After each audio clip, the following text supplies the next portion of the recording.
Hashem Elokeinu.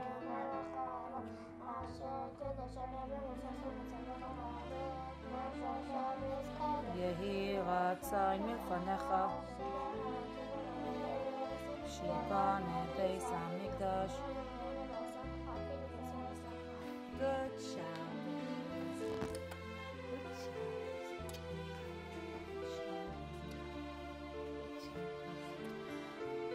Hashem soll euch Menschen, soll es wachsen zu gehen in die Welt von Sora, Rivka, Rachel und Lea und alle Rebbetzin zu Kleines.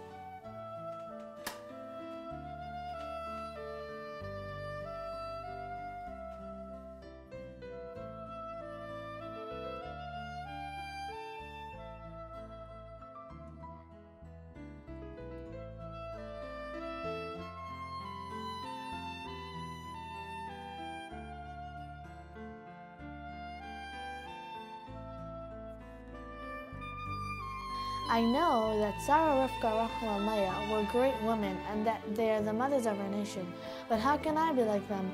We don't live in tents and we don't ride on camels. They didn't have to go to school, and not to mention they didn't have an iPad or an iPhone. You are right, Mussy. It's me, Sarah. In my time of Rome Avinu and I, we lived our life by focusing on the neshama and not on the goof. And slowly but surely the people around us began to follow our ways. Rivka? Yes, my daughter. You're asking how you can be like us? In my times, there was also fashion.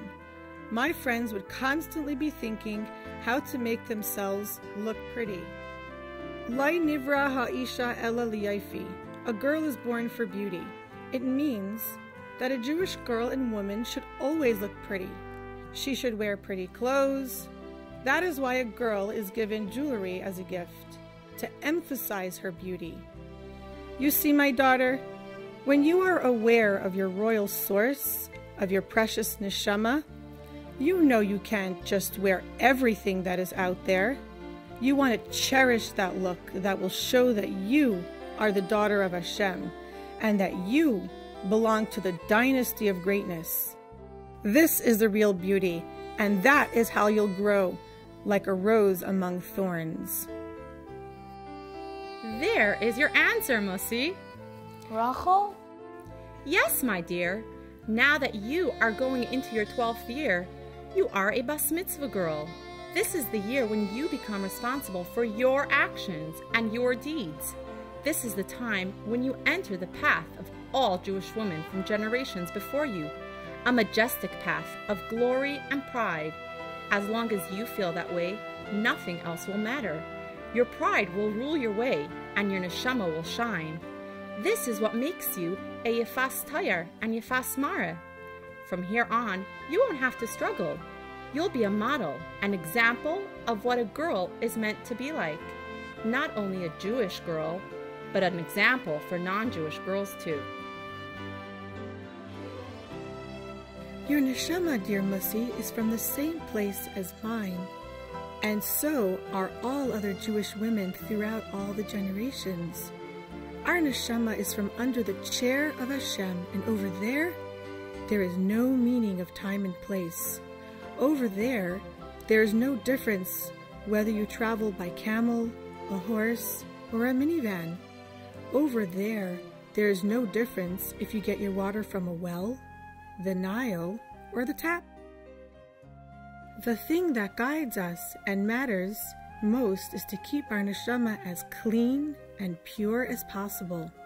With all the difficulties and discomforts that we suffered in Mitzrayim, we didn't change the way we dress, we didn't change our language, and we kept our names.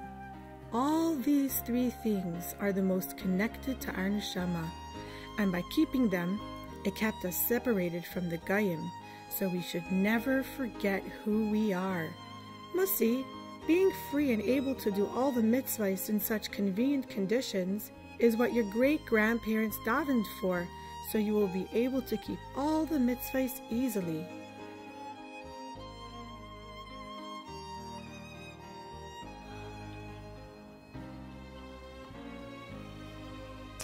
Shabbos, Mussy. Mussy?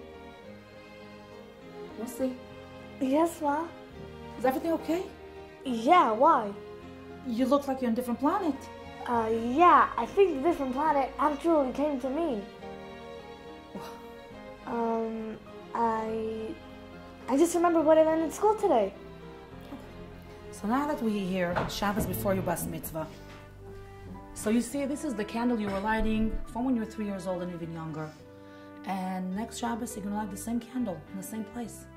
But it's going to be a whole different picture. It's a whole different stage. Because next Shabbos, you're going to be already in your second step of your life, which is after Bas Mitzvah. Second step, so what's the next?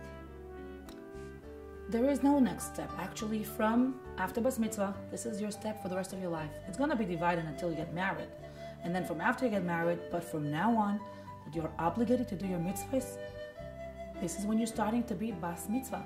This is the second step for your life, just like 100 years old. How about we go to see some other of your milestones you had in your life?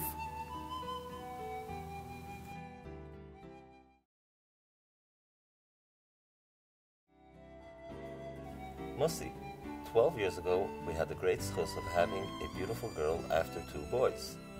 We named you Chaya Mushka after Rebbetzin Chaya Mushka, so that you can be a great example for the rest of the family. But Tati, all these years, I felt really proud of my name. But now I'm starting to think that it's too much to ask him to be like the Rebbetzin.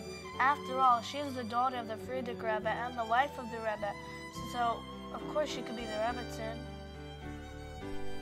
Mussy, you're not required to be exactly like the Rebbetzin, as each person has his own neshama and his own derech and avodah. As we see from the Hayom Yom in your birthday, that the Baal Shem Tov would travel to spread Chassidus. The Mezritcher Maggid stayed in Mezritch. The Baal Shem Tov did it according to the needs of his generation, and the Mezritcher Maggid did it according to the needs of his generation. Rachel, Rabbi Akiva's wife, was not a daughter of a Rebbe, but she knew that it was important to learn Torah, and because of her, Akiva merited and he became a Rebbe. As you know, the story of Rebbetzin Chaya Mushka was once in a store and someone let her skip the line. That was the last time that the Rebbetzin went into that store. However, Rebbetzin Chana, people would see and remember her as a warm and lovely lady. Both Rebbetzins were tzidkanias, but they were different in their own way. So, my dear Mussy, you just have to fulfill your mission by following the ways of the Rebbetzins and tzidkanias in your own way.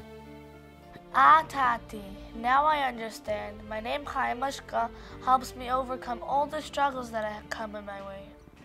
Exactly.